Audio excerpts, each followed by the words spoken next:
Pre diabetics होते हैं कुछ लोग, वो क्या कॉन्सेप्ट है, उसको जरा एक्सप्लेन कीजिएगा। जी, उसको मैं बताती हूँ। प्री डायबिटीज़ जो है ना, वो उसमें यही मैंने कहा HbA1c 6.5 से ज़्यादा हो।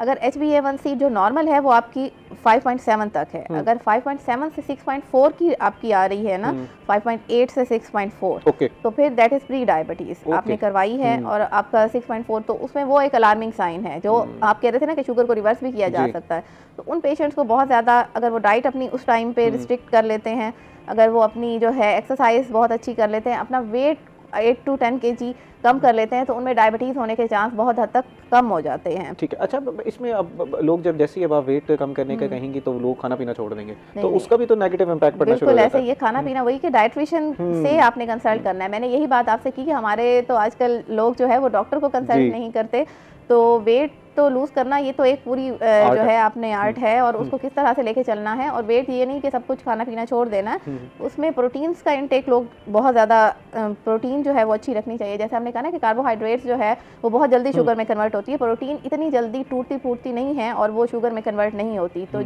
आप खाएं, मतलब उसमें एक तो पोर्शन में हो जाता है कि पोर्शन कंट्रोल करें अपनी डाइट का। जितना आप पहले 3-4 रोटियां खा रहे हैं, आप 1-1.5 रोटी पे आ जाएं। लेकिन अगेन वही बात कि ये चीज़ें डाइट्रिशियन से अगर आप कंसल्ट करेंगे कि आपके वेट के मुताबिक, या ओनली फॉर यू के बाद ऐसा होता है कोई और सीवियर मसला चल रहा होता है, कोई और मेडिकल हिस्ट्री होती है जिसमें उसको वो डाइट देना ज़रूरी होता है, या उसका डाइट का पोर्शन इतना आप कम नहीं कर सकते, तो उसमें साथ में पैरेलल में आपको एक्सरसाइजेज बताएंगे, आपको वॉक बताएंगे। इवन वॉक बहुत ज़्यादा ज़रूरी है। जो डायबिटिक पेशेंट हैं उनको 30 मिनट्स करनी चाहिए वॉक। इसमें एक आजकल इंजेक्शन बहुत ज़्यादा एक वायरल है जो फैट लॉस के लिए इस्तेमाल किया जाता है, जिसका नेगेटिव इम्पैक्ट ये था, साइड इफेक्ट ये था कि उससे वेट लॉस होता है। इस कंडीशन में अगर कोई वो इस्तेमाल करता है शुगर को कंट्रोल करने के लिए, तो लिया जा सकता है वो इंजेक्शन? अच्छा, वो है ही डायबिटीज़ को कंट्रोल करने के लिए ही, जो बहुत ज़्यादा, जिनको मैं वही कह रही हूँ, जिनका वेट 100+ होता है, उन पेशेंट्स में, या ऐसे पेशेंट्स जिनमें जो है ना वेट हम इस तरह से, एक तो वो उस पे जाते हैं ना लेप्रोस्कोपिक सर्जरी पे जाते हैं कि स्लीव गैस्ट्रेक्टमी करा लेते हैं,